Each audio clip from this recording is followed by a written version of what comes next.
آج 28 اپریل 2026 ہے اور میں کینیڈا کے شہر ٹورنٹو میں موجود ہوں اور ایک زبردست مدنی بہار آپ کے سامنے پیش کرنی ہے۔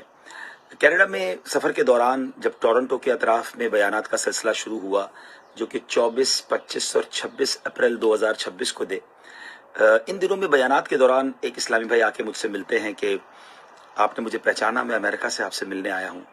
تو وہ انگلش میں مجھ سے بات کر رہے تھے، تو میں نے کہا کہ آپ کون ہیں؟ تو انہوں نے کہا کہ میرا نام حسین ہے اور آپ نے ہی میرا نام رکھا تھا۔ تو میں تھوڑا سا حیران ہوا کہ عمر میرا خیال ہے مور دین 35 تھی، تو اتنی عمر کے اسلامی بھائی کا نام میں نے کیسے رکھا ہوگا، کیونکہ ان کے چہرے پہ داڑھی تھی اور ایک مذہبی حلیے میں تھے۔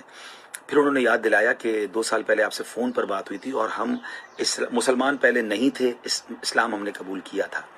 تو پھر سب کچھ تھوڑا یاد آیا، پھر ہم نے ملاقات کا ٹائم رکھا۔ پھر اب سے 2 دن پہلے یہ سارے گھر والے مجھ سے ملنے آئے اور پھر اس میں جو باتیں ہوئیں وہ بڑی ایمان افروز باتیں تھیں۔ پھر میں نے تفصیل سے پوچھا کہ معاملہ کیا تھا، تو پتہ چلا کہ 2008-9 کے قریب ان کی والدہ کو خواجہ خواجگان خواجہ غریب نواز رحمۃ اللہ تعالی کی خواب میں زیارت ہوئی اور یہ مسلمان نہیں تھے، اور پھر یہ امریکہ میں رہنے والے تھے۔ پھر یہاں سے یہ اجمیر شریف گئے، وہاں پر انہوں نے جا کر کچھ اس طرح کی التجائیں کی کہ یا اللہ ہمیں غریب نواز کے صدقے حق کا راستہ دکھا۔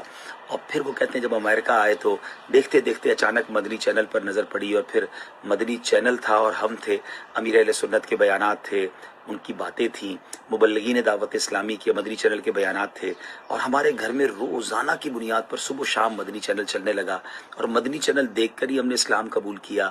ہم نے نمازیں شروع کی، ہم نے عبادت شروع کی، اسلامی احکام پر عمل کرنا شروع کیا، گھر کی خواتین نے پردہ کرنا شروع کیا، اور میں ان کی باتیں سنتا رہا اور حیران ہوتا رہا۔ اور اس کے بعد انہوں نے بتایا کہ 2-3 سال پہلے آپ کا نمبر، یعنی میرا نمبر انہیں ملا تھا، اور اتفاقاً مجھے یاد ہے میں اس وقت بنگلہ دیش میں تھا۔ تو انہوں نے جب مجھ سے بات کی کہ ہم مدنی چینل دیکھ کر مسلمان ہوئے، تو پتہ چلا کہ اس وقت تک نام ان کا مسلمانوں والا نہیں تھا، اور شاید محرم کے دن تھے تو میں نے ان کا نام محمد اور پکارنے کے لیے حسین رکھا۔ تو پھر وہ جب یہاں آئے تو میں نے ان کے لیے ان کی طرف سے ایک پیغام امیر اہل سنت کی بارگاہ میں بھجوایا، اور امیر اہل سنت نے بہت ہی خوبصورت پیغام جو ہے وہ ان کے لیے بھجوایا۔ تو ماشاءاللہ، اور نیکی کی دعوت بھی دی، ایمان پر استقامت کی دعاؤں سے بھی نوازا۔ تو بہت دل خوش ہوا کہ اللہ کی رحمت سے ہمارا مدنی چینل، ہماری دعوت اسلامی کس طرح لوگوں کے دلوں میں گھر کر رہی ہے، اور اللہ سلامت رکھے امیر اہل سنت کو کہ جن کے بیانات اور جن کے مدنی مذاکرے اور جن کی باتیں سن کر الحمدللہ کفر کی وادیوں میں جو ڈوبے ہوتے ہیں، اللہ انہیں بھی ایمان کا نور عطا فرماتا ہے۔ اللہ امیر اہل سنت کو سلامت رکھے، دعوت اسلامی کو سلامت رکھے۔ ماشاءاللہ، یہ جو مجھے یاد آ رہا ہے کہ یہ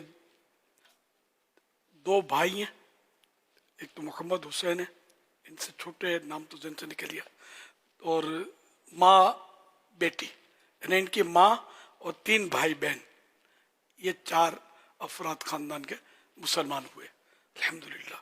دعوت اسلامی کی یہ بھی ایک ماشاءاللہ مدنی بہار ہے، مدنی چینل کی مدنی بہار ہے الحمدللہ الحمدللہ۔ اللہ ان کو بھی استقامت دے، ان کے صدقے ہمیں بھی اسلام پر، دین پر استقامت نصیب فرمائے، بے حساب مغفرت فرمائے۔ مدنی چینل خوب عام کریں اور اپنے گھروں میں صرف مدنی چینل چلیں، اس کا اہتمام کریں۔ صلو علی الحبیب صلی اللہ علی محمد۔